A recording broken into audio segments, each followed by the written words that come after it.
What's up YouTube and welcome to this video. So the topic today is how can we edit a DLL file like this. So we have a software called dotPeek from JetBrains and it's a free software, so you don't have to worry about licensing and other stuff. Just click here and it will be downloaded.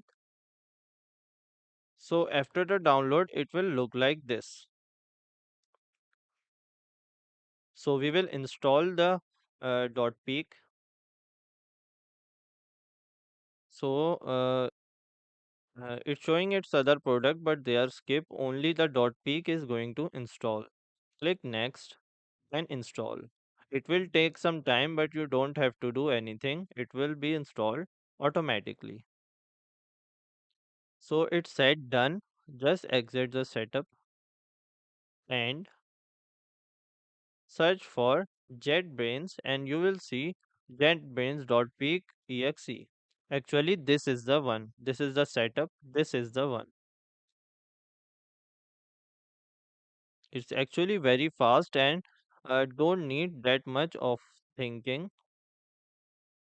I accept. Okay. And just choose America. Okay. And scroll. I accept. Okay. Now wait. So once the Assembly Explorer is ready, it will look like this. Drag and drop your DLL. And this is the DLL of an actual project. You can see that I can see the namespace of the project, and inside there I can see there is only one class. If there are many classes, they will also be seen here.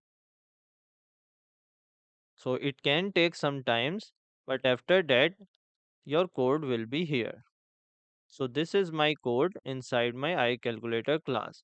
If there are many classes, remember that .peek is only here for peeking, so we cannot edit the code. If I want to edit the code, one option I have is select this file, export to project, and I have to give it a path. I may give it desktop dot peek, open in Visual Studio. So once it's exported, it will open the Visual Studio.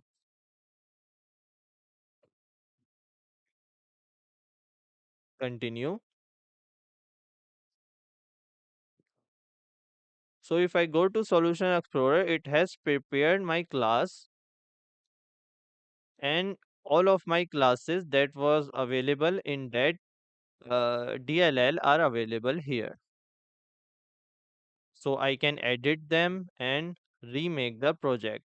This is an old project, so either I can edit this or uh, let me edit this.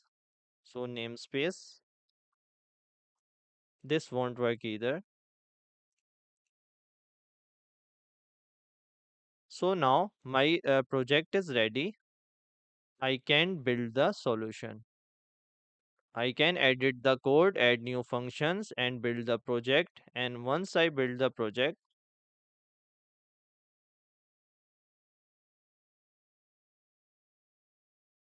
here I have the new DLL.